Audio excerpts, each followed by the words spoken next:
Geeks and geekettes, ladies and gentlemen, boys and girls, comic book fans from around the world. It's Chuck Dixon, your host for Ask Chuck Dixon, quite aptly, where you get to ask me what I do for a living, or what I ask me about what I do for a living, which is I write comic books. And if you could hit that subscribe button, very much appreciated. You are helping the channel grow, and that's all I'm going to say about that. First question, Dwayne Thomas, Two Gun Dwayne Thomas. Has it ever struck you how many plot lines in mainstream Marvel continuity seem to have been cribbed from old issues of What If, and what that says about later writers' creativity or lack thereof?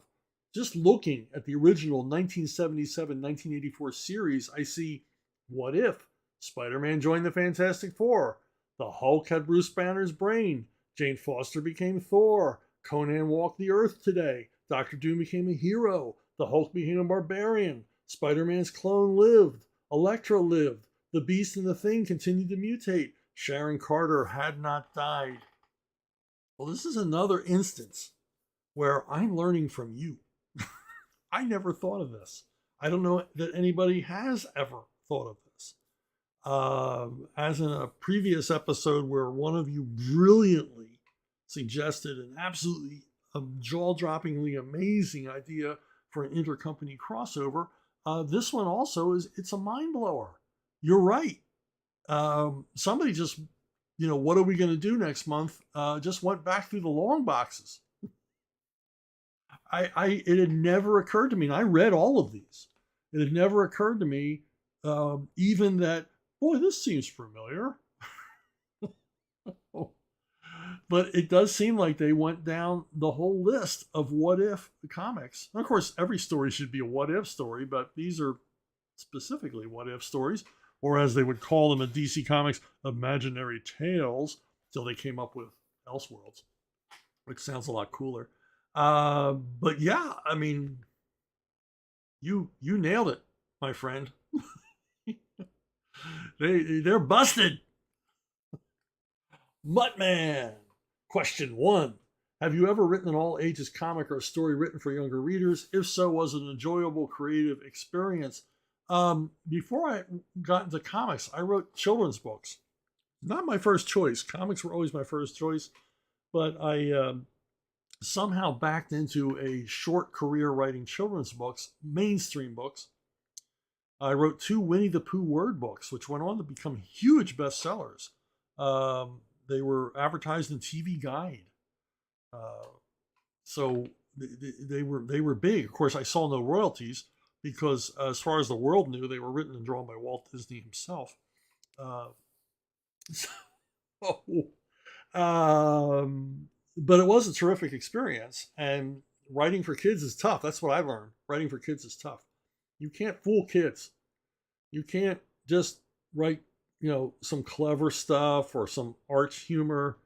No, they want a story. What comes next? What happens next? Keep me entertained. And it's not because of short attention span. I don't think children have a short attention span. If you were ever a kid lying on the sidewalk watching ants for hours, you didn't have a short attention span. But you had a long attention span for things you were interested in. And that's the job of working and writing and creating for kids, is to draw them in and keep them there, hold their attention. And it's a lot easier to hold an adult's attention because, let's face it, when we're watching a TV series or a movie or whatever, it doesn't particularly engage us, we just let our minds wander, start thinking about, the mortgage payments, or that car we saw that we might want to buy if we ever won the lottery. And we sort of drift away, and then we re-engage with the movie once it draws our attention again. Kids aren't like that. Kids don't do that. They are fully into whatever it is they are watching, and they demand that entertainment meet them halfway. That's why kids are a tough audience, but a great learning ground. I mean, in addition to Winnie the Pooh, I wrote a little golden book called Raggedy Ann and Andy Go Flying. It is written under my pseudonym, Mary Fulton. It's my grandmother on my grandmother on the Dixon side's maiden name, because they told me that no man could write Raggedy Ann and Andy, even though Raggedy Ann and Andy were created by a man. And while at DC Comics, because they had experience in children's books, they contacted me or offered me a chance to write a Batman animated series based children's book, mainstream children's book. And so I did this, Joker's Apprentice. And I applied all the lessons I had learned in writing for kids and kept that story moving, kept the interest going. And, kids' books, I didn't enjoy my time in kids' books because there was a lot of pressure. They don't pay very well. And somebody explained to me that the reason they don't pay well is because every elementary school teacher in America thinks they can write a children's book. So if you don't want the job, somebody else will take it. They just have to reach into their slush pile and make a couple of phone calls and they can replace you in a heartbeat. Something that's a little tougher in comics because the talent pool for comic writing, as we've learned in the recent years, is pretty damn shallow. Now, as far as writing for children generally, I've written SpongeBob. I wrote quite a bit of SpongeBob comics. I've written Scooby-Doo. And generally, when I was writing Comics Code approved comics, I wrote them with an imaginary precocious 10-year-old in mind.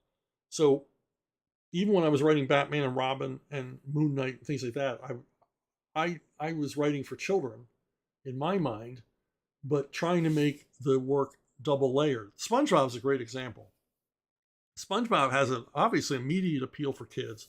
The stories are great. Stories are always engaging. They always draw the kids in. As I say, they meet the kids halfway. They reward them for their attention. But there's this other layer to SpongeBob that you can enjoy as an adult. And the stories are generally very, very funny. Very funny stories. And universally funny. Not just jokey joke, but humor growing out of character. Some really spectacularly goofy situations that they get these characters in. And the whole premise of SpongeBob is insane. It makes no sense, and that's the fun of it. And that's why it's a great kids property, because kids feel that most adults don't understand SpongeBob unless you've had kids and sit and watch it with them, and then you're like, oh, I get it. You don't get it, but kids get it. Because when I first saw SpongeBob, I thought, what a stupid idea. Why would kids want to watch this? And then when I watched, I realized it's because it is a stupid idea, and it leans into being a stupid idea. And the kids get it, they understand it because kids are hip, and they made this character their own. A whole generation of children made SpongeBob. This is their cartoon character, and that's why kids are such a tough audience. So I don't envy anybody who has to write for children. And as we see in recent years, they are failing miserably over and over again to find things that kids want to watch. Twin spin for the Mutt Man. All right. Question 2. Do you agree with critics that superhero content has exhausted the audience? They're saying the Marvels movie will suffer from audience fatigue and therefore is proof that superhero movies are less profitable. Some will suggest this is why Marvel and DC has declined in sales. Yeah, every cycle has an end. Every cycle has an end. Westerns had a long run. The spy movies had a run of maybe 3 or 4 years. Horror movies seem to be the only genre. Now, the interest in horror movies goes up and down, but it's pretty level. If you put out a good horror movie, people aren't going to be going, the last one stunk. Now, if you put out a good one, they'll give it a chance. So horror movies, I think, is the sturdiest genre around, even though Hollywood was really late to discover them. They're always profitable. They're always big earners, but somehow Hollywood was like, we really don't like those kind of movies. Well, Hollywood's in such a bad shape now because all the movies are failing, not just the superhero movies, that there are more horror movies in production currently than ever in the history of cinema. Every studio has a slate of horror movies because they earn money.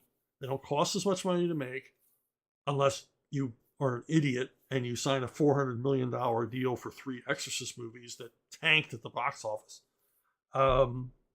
That's a good example. The Exorcist. I know I'm off on a tangent, but it's my show.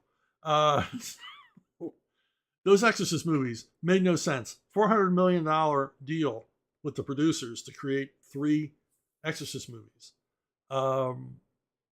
Nobody's been able to do an Exorcist sequel that earned money or has been well regarded. And once again, they've proven that it's true. Now, if they wanted to make 3 Exorcist sequels budgeted at $20 million apiece, would have made all the sense in the world. And I'm sure today, Universal is agreeing with me that, wow, we should have kept these budgets low. Then we would have actually earned some money. So people would, if they hadn't spent all this money on those Exorcist movies, everybody wouldn't be laughing at them now for the box office they had. If they had kept the budgets at the level of, say, a Saw movie, they'd all look like geniuses today. And why couldn't you make an Exorcist movie for the budget level of a Saw movie? Why did it cost so much? Where does this money go? And that's a lot of the problem here is the superhero cycle could have kept going, but they kind of priced themselves out, where every single one of these superhero movies had to be a blockbuster, had to earn $1.5 billion to get itself out of the hole, to recoup its negative costs and actually, make a profit. And I think the last superhero movies that did this were the last Spider-Man movie and the last Batman movie. And that's where we are. I think the cycle is over, except for Batman and Spider-Man and possibly Superman. If the next Superman movie is any good or responds to the audience's expectations in any way, Superman can join this exclusive club of superhero movies that survived the superhero glut, the collapse of the superhero cycle, much the way James Bond survived the spy cycle. They still make James Bond movies; they're still profitable because he stood the test of time. So, and consequently, he's the one who started the cycle, much like Batman and Spider-Man and Superman started the superhero cycle. So they're going to stick around because audiences are invested in them, until they mess up, until they make, a movie so bad like Batman and Robin that kills the franchise. But the cycle's over. It's over and it ain't coming back, no matter what they do. And studios are scrambling because they've got stuff in the pipeline that they know no one wants. And this new Captain America movie pushed back. A bunch of other superhero movies pushed back on the schedule, going in for reshoots, which is just more money. And at what point do these studios realize this is good money after bad? We're never going to recoup the money we're pouring into reshoots and rescheduling and recasting and all these other things. So yeah, I think the cycle is over. Sad because it didn't have to be. If they kept producing quality material that people actually wanted to see, if they'd gone back again and again and again to the well of source material instead of thinking they knew better, the cycle could have gone on another 10 years. Green Adrenaline 6405, the great Jack Kirby, said that comics will break your heart, kid. Did they ever break your heart? And if so, how? They may have disappointed me a few times, but it didn't break my heart. That was Hollywood. Early on in my comic book career, when I just thought everything was wonderful, and I understood going into comics that I had a window. When I was reading comics, I thought, well, Neil Adams is always going to be super popular. Well, it wasn't true. Neil Adams had a window. As a comic book creator, I thought if I could get 5 years, 5-year window, where I was, selling a lot of books, I'd be happy because that would establish a continued comic career. I would never have as good a 5 years as that again, but that would be fine with me as long as I continued to work in comics. I established my bona fides. And in the early 90s, I had what I called my Elvis year, just money I could never have imagined pouring in. People paying me to do what I love to do. Just amazing. And I think I had about a 10-year, 12-year window of high popularity, which was more than I ever expected, more than I could have ever wished for, and did guarantee me continued employment. I mean, I've written comics steady for almost 40 years now. So early on, comics weren't breaking my heart. I was super enthusiastic. I was working from um, at the time I ran into Hollywood. I was working for Marvel on a regular basis. I was working for Apple Comics and Eclipse and Now and New and any other company that showed up. I was doing work for Semic, the company in Sweden. So I was prolific, turning out a lot of stuff, having a great time.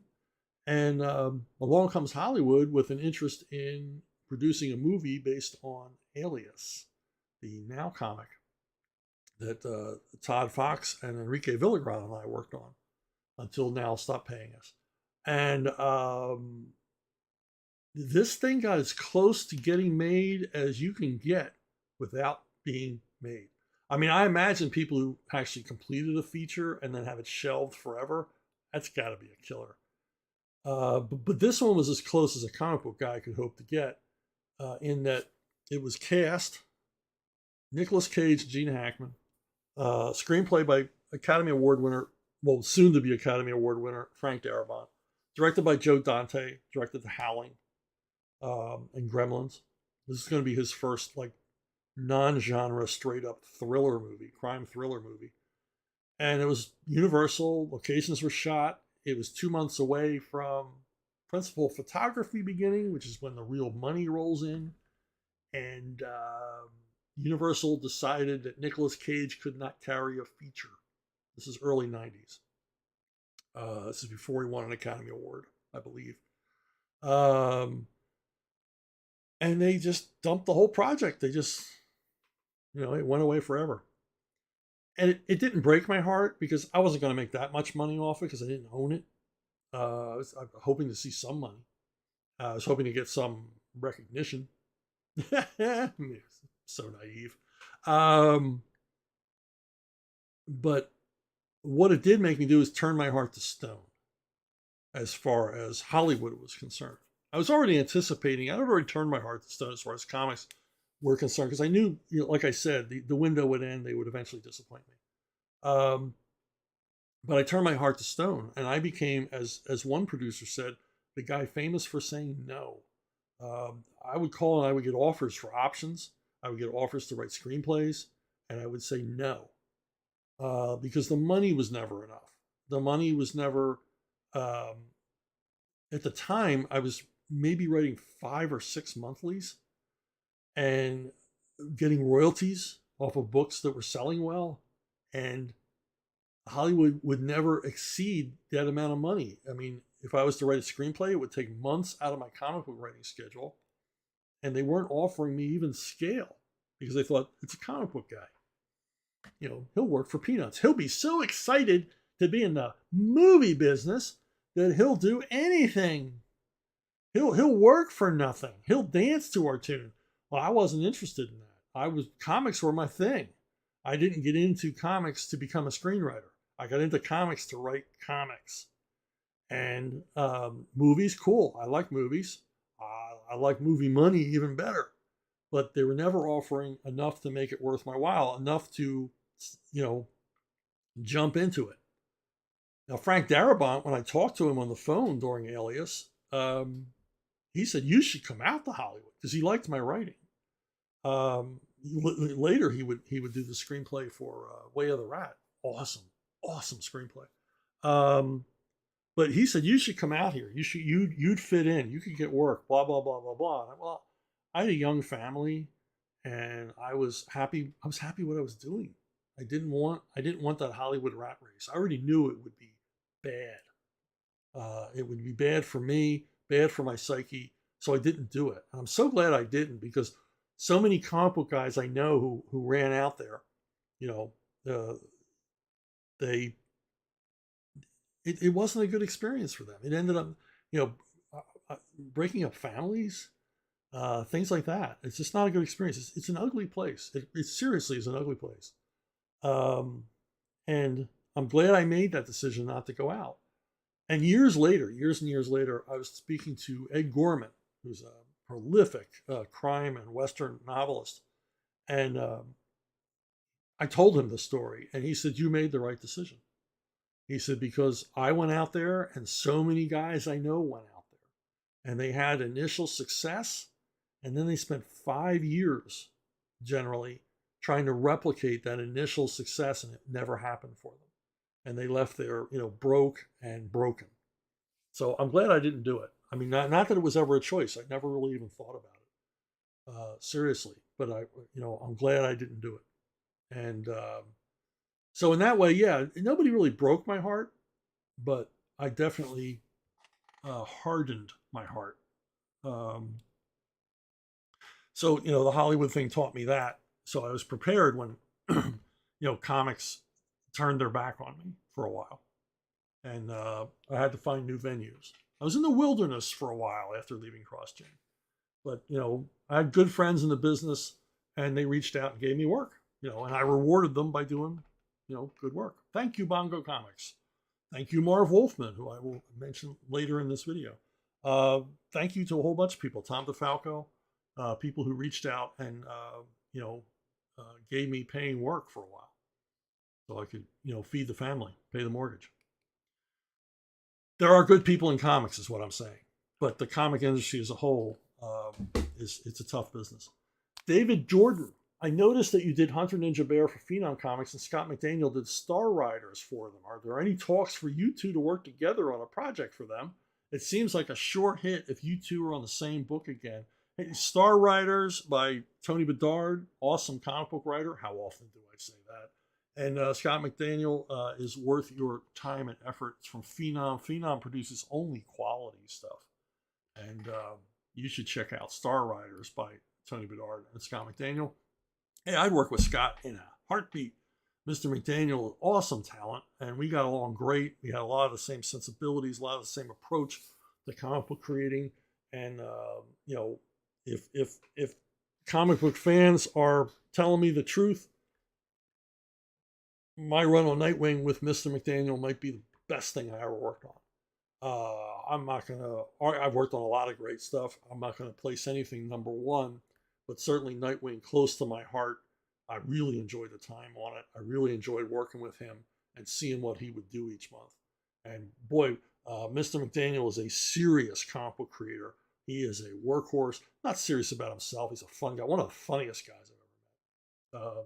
Great guy to hang out with, but serious about his craft and serious about entertaining readers, which is what I am all about. So, Andrew Venables, you've mentioned a couple of times you like the Stallone Judge Dredd movie. I've not seen it in a while, and I'm not above giving the movie another watch. Would you make the case for giving this movie a reappraisal?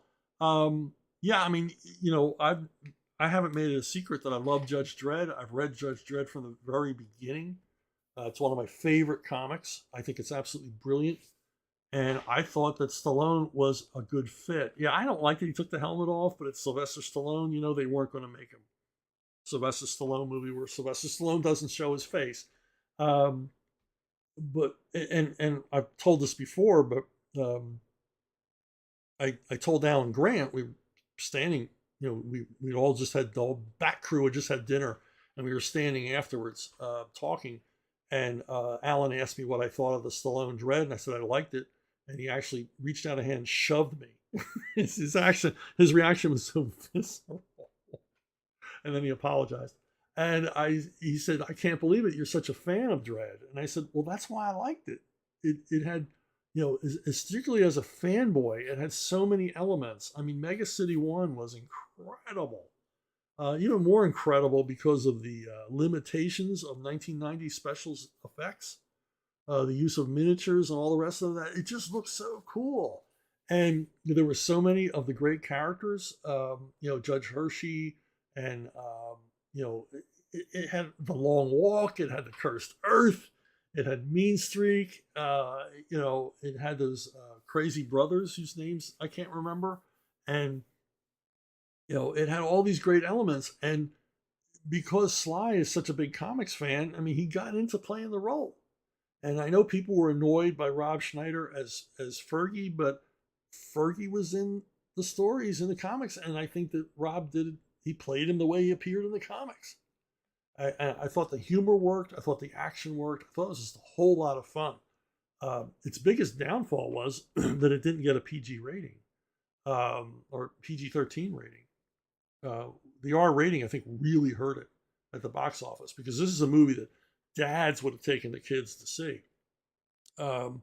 And I've explained this before, that the movie's a little grim, it's a little scary in parts, but I think what really gave it the R rating was the clone sequence at the end, which they could have gotten away with if they didn't have so much goo. There's too much goo. I mean, look at the Mummy movies. There's all kinds of reanimated corpses and stuff like that. It still gets a PG-13. Judge Dredd gets the R rating because there was too much viscera in the clone sequences, and I really think that's the key, because if you put too many bodily fluids in the movie, the ratings board goes, this is pretty disgusting. We're going to give this an R. But yeah, overall, I like it. Now, I like the Karl Urban one as well. I watch the Stallone Dredd like once a year. I think I watch the Urban one 6 times a year. I mean, I'm always putting that one in, because it's just such a straight up, unapologetic, pure action film. To be fair, I put Urban's Dredd movie in as often as I put in the 4th Rambo movie. Just to me, both of them they scratch that same itch of just a pure action film. Scott Schaefer. I was going through back issues and found a comic by publisher Graphic India, and inside was an advertisement for Black Tiger by you and Graham Nolan. Was that ever released, and how was it doing work for that company? Yeah, Black Tiger was released. It was released here in the United States as well as in India. Graphics India reached out to me and Graham and asked if we wanted to work on this character. They designed and created the character and gave us the situations. And it was a lot of fun. Those guys were great to work for. They paid a good page rate. And you can still find these somewhere. I'm sure you can go on eBay and find these somewhere. I don't know if it was ever collected into a trade. I'm going to have to contact them and ask them if that ever happened. I would like to have a trade of this, even if it was in Hindi. But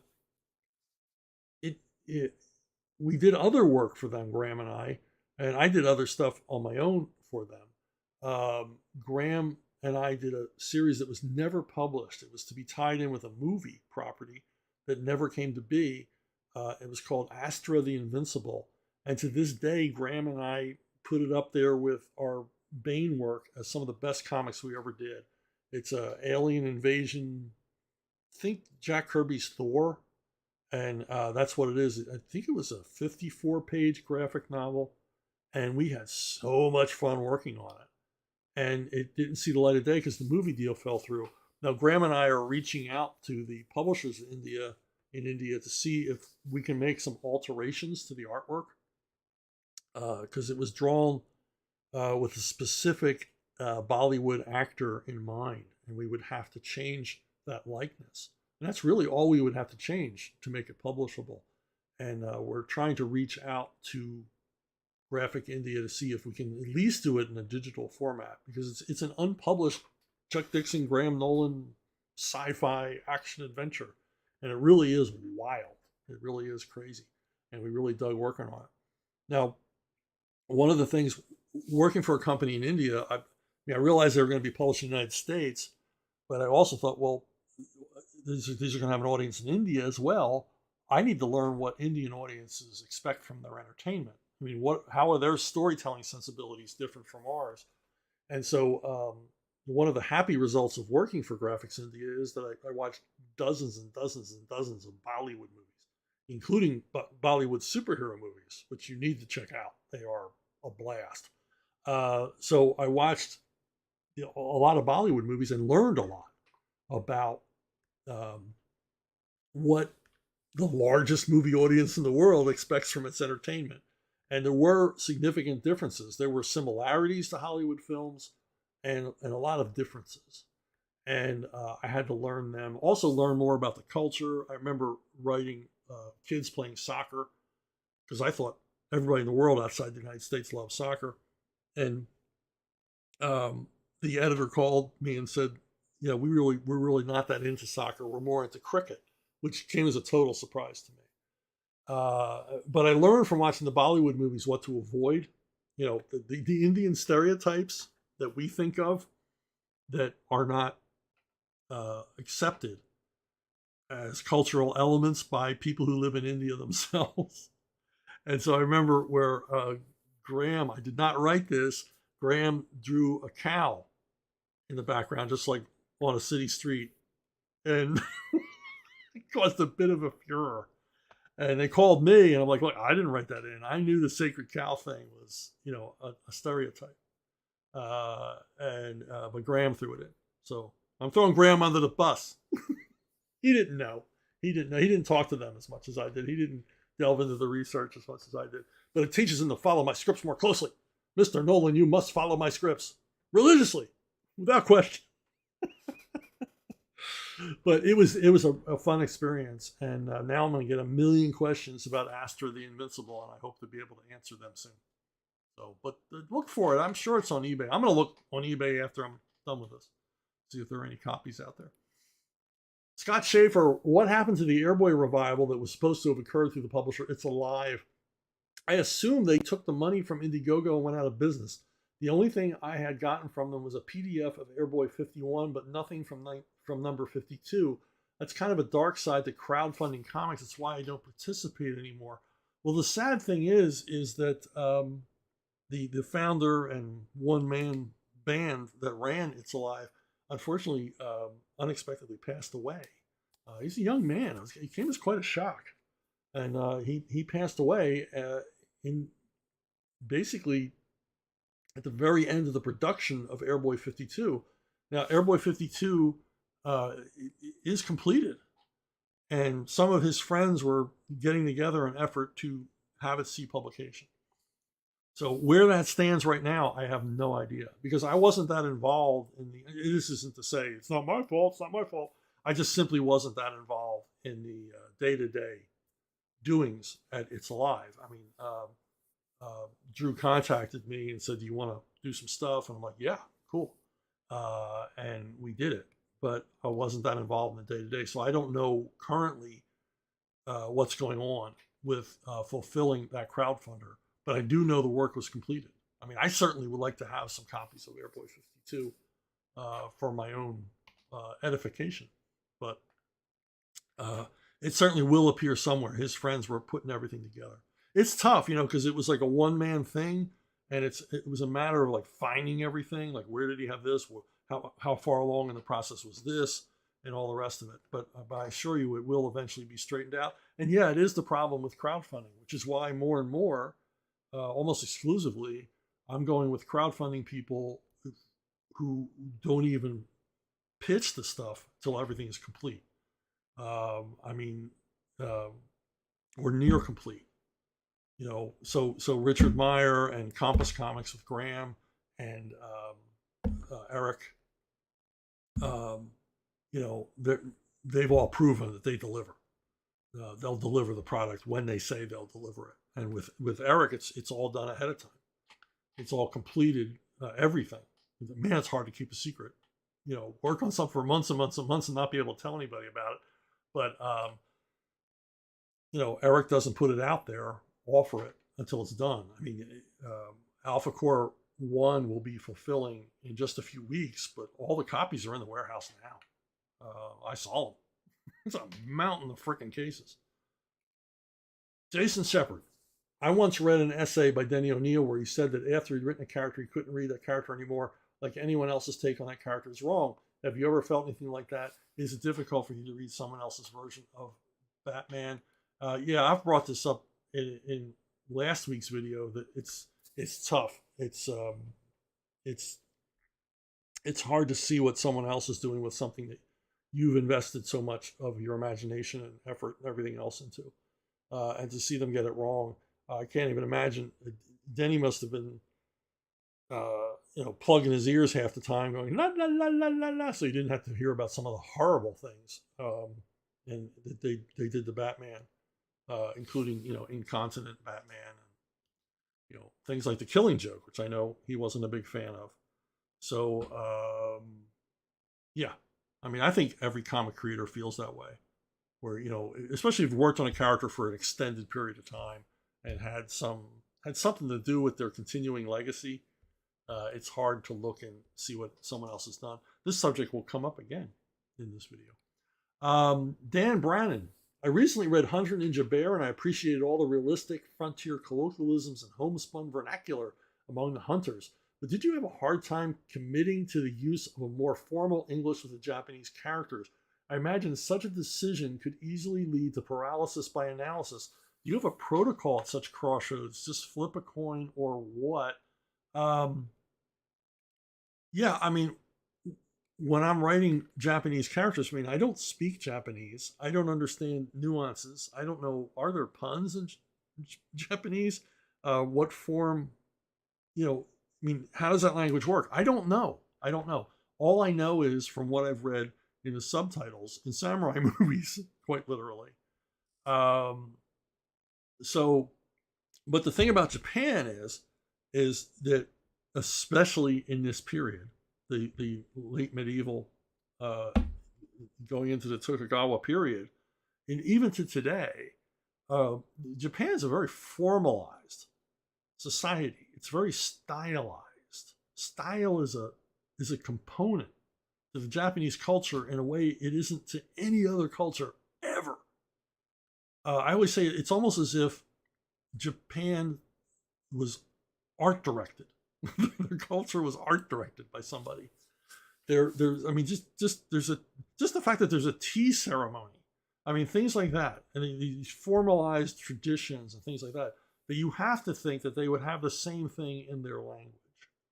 That there would be formal ways of addressing people, and you would address people at different stations of life in a different way. And that's really all I kept in my mind. And also not to make it too stilted, to make it sound like something someone would actually say, rather than, you know, aping Shakespeare. Although Shakespeare's not a bad guy, because you know, we think of Shakespeare as stilted because of the way that actors often present Shakespeare. But if you read the language, and if it's ever actually properly acted, it's pretty rowdy, and it's pretty informal for the most part. And he uses phrasing and words, often words he made up, because there weren't. I mean, he's helping to create the literary language of English. So he's failing to find words he needs, so he has to make them up. All that's to say that, you know, I kind of kept that in mind. The characters speak formally, and you know, there's protocols, but not to make it boring. So that's kind of the fine line you got to work there. Jeff Moss, as much as you dislike Johnny Quest, I'd love to hear your take on it. What are your thoughts on Space Ghost and Hercules? I dug the idea of Space Ghost when I was a kid. I mean, it's Batman in space. What's not to like? I just found the stories never went anywhere, you know? It was always, you know, the latest alien threat on some barren alien landscape. And they always just landing on a planet. I mean, I don't recall them like fighting, you know, through black holes, or battling near supernovas, or leaping from asteroid to asteroid in an asteroid belt. Once again, it was Hanna-Barbera, and I'm sure the writers proposed interesting things for Space Ghost and Jan and Jace to do, but they're probably rejected as, you know, kids, what do they know? It's Batman in space, that's enough, blah, blah, blah. Guy's got a deep voice, fires rays, and the aliens all speak weird. So there was no growth. There was no attempt to make the universe deeper. So while I like the look of Space Ghost, everything about the look of it is awesome. You know, there's not a lot there. I love to tackle this property and add some dimension and add some real suspense and challenge and everything else. I mean, as a testament to how much I like Space Ghost, we all have that first Funko Pop we buy. Where you go, Funko Pop, that's stupid. I've never, whoa, wait, Space Ghost. Yeah, I want that one. And you know, and then of course you buy 2 dozen more. But Space Ghost was my first. So that's how a testament to how much I like the character is that I bought a Funko Pop, and also I occasionally get to hang out with George Lowe, so which just deepens my love for Space Ghost because I get to talk to Space Ghost himself. The Herculoids I don't remember so much. It's what was it, kind of a prehistoric Conan-esque. If Conan had a family, you know, I don't remember a lot. I remember watching it. I remember liking them. I remember the big rock critter particularly, but I don't remember a whole lot about it. So I can't help you there. Uh, but I as far as my approach on Johnny Quest, I would have to think about it, and I would have to be paid. Have to be paid to think about Johnny Quest. But I'm sure, much as I turned Scooby-Doo around in my mind and made Scooby-Doo make sense for me, I'm sure I can make Johnny Quest make sense for me. At Zuffin 1864. What do you think of more comics coming out on matte paper? I feel like a lot of artists make work that would look better on matte, but almost everything is glossy. It can be thicker than newsprint. Still, I just don't think everything needs to be glossy. I absolutely agree with you, especially if you're reading it under fluorescent lighting. A lot of times you're like shifting and turning the book so you can actually see it. I love what Taschen is doing. Taschen is collecting. I hope DC goes for this at some point. Taschen is reproducing these massive, these huge hardcover reprints of some of the earliest, most influential Marvel titles, and they're bigger than omnibuses, and they're printing them on matte paper, which, you know, was attractive to me. I thought, this is cool. I mean, it's on a high quality, thick matte paper, but it feels like comic book paper. It's not the cheap pulp paper comics were printed on, but it feels like it. And as you see here, there's no sheen. You can see the pages perfectly. You can also see the size of these books. They're enormous. And it was kind of neat because it gave me a feel the omnibuses never give me. It took me back. It took me back to the drugstore. You know, it took me back to on the living room couch, you know, reading Avengers #3 for the first time. So yeah, I wish more comics were done on matte paper. There's a guy doing crowdfunding, and he's printing on matte. And I'd really like to. I can't remember his name, and I'm sorry about it. I'm getting terrible at names as I get older. But there's a guy doing crowdfunding, and a really cool guy. I've met him on a bunch of podcasts. I think it's brilliant because he's able to keep his price point down, and the comics look great. You know, and of course, matte paper today is better than the matte paper back then. I mean, you can get all kinds of varieties of matte paper that are far superior to the crappy newsprint that comics used to be printed on. And I do think they pop more, you know, which is counterintuitive. You think, oh, glossy is always better. No, it's not. It's not always better. And I'd love to see I'd like to see Joe Frankenstein brought out on a series of matte comic book papers. You know, reprinted as a classic comic book, just for the fun of it. Remember fun? Okay, Kane Dorr. How close did you work with Marv back in the day, and or ever? Also, what were your thoughts on the Teen Titans, Tales of Teen Titans, during the Wolfman Perez era? Well, Marv is a guy, I mean, I ran into him in the final days at Eclipse. Eclipse hired him on to do a big crossover event of all the company's superhero characters, and they brought Marv in because, you know, he was one of the, you know, comic book kings at the time. His name would sell books. He had this great imprimatur, and all of us at Eclipse understood why they were bringing this guy in. We were trying to get the attention of you know, the mainstream comic book readers, to draw them to our Eclipse comic book universe. And I liked Marv. I liked talking to him. You know, obviously hugely successful writer at the time. You know, far more successful than I had been up to that point. So I always, you know, like to talk to him, like to listen, and figured I might learn things. My favorite of his work will always be Tomb of Dracula. Just a terrific comic. I read it religiously. Couldn't wait each month for the issues to come out. Him and Gene Colan were such a perfect marriage, and it was a successful Comics Code horror comic. It was suspenseful at times. It was funny at times. You could tell he was digging it. Marv was really into it, and I think that will always stand. And he might even agree with me. I think it'll always stand as his best work. Teen Titans, I wasn't that into. I read a lot of them. I think I followed the book for a couple of years, but it just wasn't my kind of stuff. It's hard to describe. It's the kind of comics I would never write, and I had no interest in reading because of the approach. And I can't put my finger on it. John Byrne comics sometimes get to this level of, I don't know, fan service, cuteness. I don't know what it is, but it just didn't appeal to me. I continued reading X-Men for a few more years in this period, but I dropped Teen Titans pretty early on.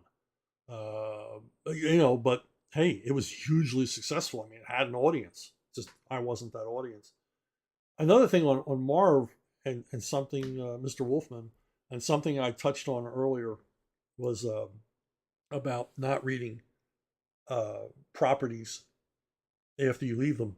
I believe it was San Diego, and I was sitting at the DC booth, and I'm signing Nightwing,